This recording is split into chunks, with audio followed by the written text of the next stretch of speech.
Assalamualaikum warahmatullahi wabarakatuh. Introduce myself. My name is Azadun Nurulaili. I want to tell you all about type of learning strategi afektif. Di sini saya akan menjelaskan salah satu macam jenis strategi pembelajaran, yaitu afektif. Firstly, yang pertama, definition of learning strategi afektif. Pengertian dari strategi pembelajaran afektif. Affective or attitude is a person's tendency to accept or reject awareness that is considered good or not good, which has a tendency to have a positive attitude or a negative attitude.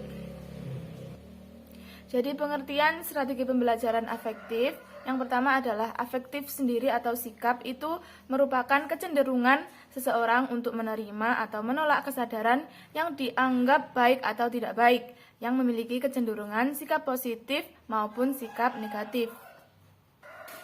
Menurut Winkel tahun 2004, mengungkapkan bahwa sikap merupakan suatu kemampuan internal yang berperan penting dalam mengambil tindakan yang memungkinkan untuk bertindak atau menemukan berbagai alternatif. Pembentukan dan pengembangan sikap dalam agama yaitu dengan cara menjalankan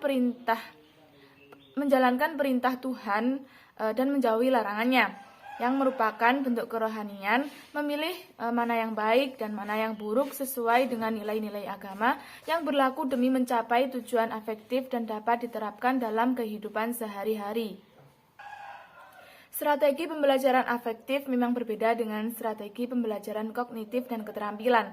Afektif berhubungan dengan nilai atau value yang sulit diukur, sebab berhubungan dengan kesadaran seseorang yang tumbuh dari dalam dirinya. Dalam batas tertentu, memang afektif dapat muncul dalam kejadian behavioral. Akan tetapi penilaiannya untuk sampai pada kesimpulan yang bisa dipertanggungjawabkan membutuhkan observasi yang terus-menerus. Hal ini tidaklah mudah untuk dilakukan karena membutuhkan proses panjang dan kesabaran. Segi afektif sangat bersifat subjektif, lebih mudah berubah dan tidak ada materi khusus yang harus dipelajari. Hal-hal di atas menuntut penggunaan metode mengajar dan evaluasi hasil belajar yang berbeda dari mengajar segi kognitif dan keterampilan. And then secondly, there are several popular and widely used affective learning models. Jadi ada model pembelajaran afektif yang populer dan sering digunakan. Yang pertama adalah consideration model atau model konsiderasi. Jadi manusia seringkali bersifat egoistis, lebih memperhatikan, mementingkan, dan sibuk untuk mengurusi dirinya sendiri. Melalui penggunaan model konsiderasi, siswa didorong untuk lebih peduli, lebih memperhatikan orang lain, sehingga mereka dapat bergaul, bekerja sama, dan hidup secara harmonis dengan orang lain. Langkah-langkah pembelajaran konsiderasi yang pertama adalah menghadapkan siswa pada situasi yang mengandung konsiderasi. Yang kedua, meminta siswa menganalisis situasi untuk menemukan isyarat-isyarat yang tersembunyi berkenaan dengan perasaan, kebutuhan, dan kepentingan orang lain. Yang ketiga, siswa menuliskan responnya masing-masing. Yang keempat, siswa menganalisis respon siswa lain. Yang kelima, mengajak siswa untuk melihat konsekuensi dari tiap tindakannya. Yang terakhir atau yang keenam adalah meminta siswa untuk menentukan pilihannya sendiri. Kemudian yang kedua adalah model pembelajaran pembentukan rasional atau rational formation model. Dalam kehidupannya, orang berpegang pada nilai-nilai sebagai standar bagi segala aktivitasnya. Nilai-nilai ini ada juga yang tersembunyi dan ada pula yang dapat dinyatakan secara eksplisit. Nilai juga bersifat multidimensional, ada yang relatif dan ada yang absolut. Model pembentukan rasional bertujuan mengembangkan kematangan pemikiran tentang nilai-nilai itu. Langkah-langkah pembelajaran rasional. Yang pertama adalah mengidentifikasi situasi di mana ada tidak keserasian atau penyimpangan tindakan. Yang kedua, menghimpun informasi tambahan. Yang ketiga adalah menganalisis situasi dengan berpegang pada norma, prinsip atau ketentuan-ketentuan yang berlaku dalam masyarakat. Yang keempat adalah mencari alternatif tindakan dengan memikirkan akibat-akibatnya. Yang kelima, mengambil keputusan dengan berpegang pada prinsip atau ketentuan-ketentuan legal dalam masyarakat. Yang ketiga, model pembelajaran afektif adalah value clarification atau klarifikasi nilai. Setiap orang memiliki sejumlah nilai, baik yang jelas atau yang terselubung.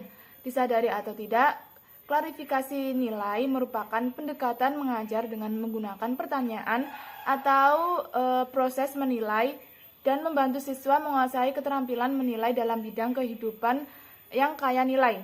Penggunaan model ini bertujuan agar para siswa menyadari nilai-nilai yang mereka miliki, memunculkan dan merefleksikannya, sehingga para siswa memiliki keterampilan proses menilai.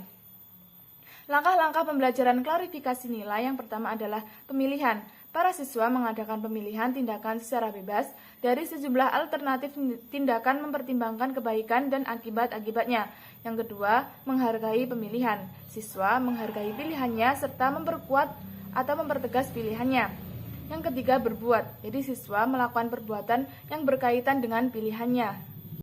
Kemudian model pembelajaran afektif yang keempat adalah cognitive moral development atau pengembangan moral kognitif. Perkembangan moral manusia berlangsung melalui restrukturalisasi atau reorganisasi kognitif yang secara langsung berangsur melalui tahap pra-konvensi, konvensi, dan pasca-konvensi. Model ini bertujuan membantu siswa mengembangkan kemampuan mempertimbangkan nilai moral secara kognitif. Langkah-langkah pembelajaran moral kognitif yang pertama adalah menghadapkan siswa pada suatu situasi yang mengandung dilema moral atau pertentangan nilai. Yang kedua, siswa diminta memilih salah satu tindakan yang mengandung nilai moral tertentu.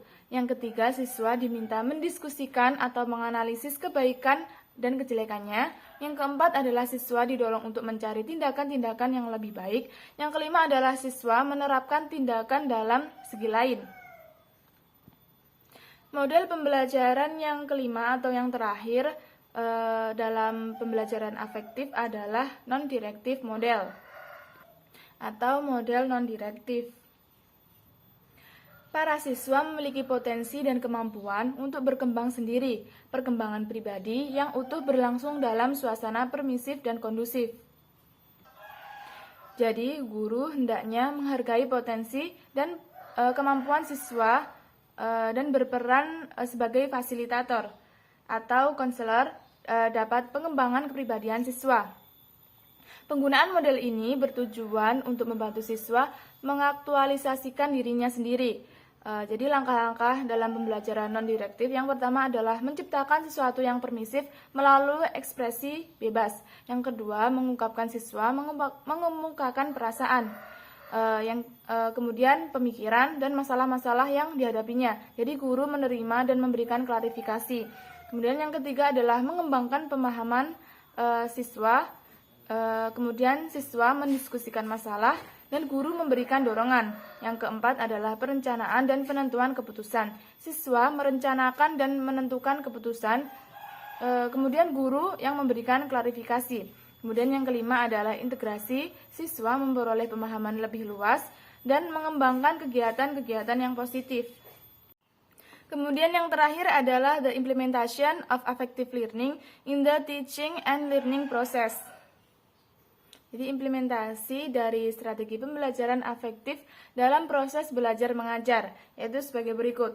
Yang pertama adalah identify the personality qualification of student background and basic abilities processed by student in the learning process. Jadi yang pertama yaitu mengidentifikasi kualifikasi kepribadian peserta didik, latar belakang siswa, serta kemampuan dasar yang dimiliki siswa dalam proses pembelajaran. Kemudian yang kedua adalah choosing a learning approach system, attractive and innovative approach system. Jadi yang kedua yaitu memilih sistem pendekatan pembelajaran, sistem pendekatan yang menarik dan inovatif. Yang ketiga yaitu selecting and establishing effective learning procedure, methods, and technique. Jadi yang ketiga yaitu memilih dan menetapkan prosedur, metode, dan teknik pembelajaran yang efektif. Dalam mengimplementasikannya strategi pembelajaran yang efektif, maka guru akan menerapkan strategi pembelajaran efektif untuk meningkatkan keterampilan berperilaku. Kemudian yang keempat adalah set a minimum success threshold or standard criteria for success to become evaluation feedback for the next learning. Jadi yang keempat ini adalah menetapkan batas minimal keberhasilan atau kriteria standar keberhasilan guna menjadi umpan balik evaluasi untuk pembelajaran berikutnya. Jadi kesimpulan dari strategi pembelajaran afektif ini adalah yaitu strategi pembelajaran sikap merupakan suatu metode dalam proses pembelajaran yang menekankan pada nilai dan sikap yang diukur oleh karenanya menyangkut kesadaran seseorang yang tumbuh dari dalam. Sikap erat kaitannya dengan nilai yang dimiliki seseorang. Sikap juga merupakan refleksi dari nilai yang dimiliki seseorang. Jadi, pendidikan sikap pada dasarnya adalah pendidikan nilai. Ada beberapa model strategi pembelajaran sikap, yaitu model konsiderasi, pengembangan moral kognitif, model pengembangan kognitif, teknik mengklarifikasikan nilai, dan model non-direktif.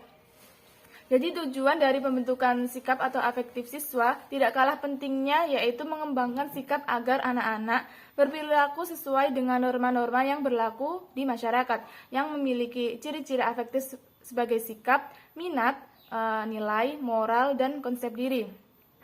I think enough, mungkin itu penjelasan strategi pembelajaran afektif dari saya. Kurang lebihnya saya mohon maaf.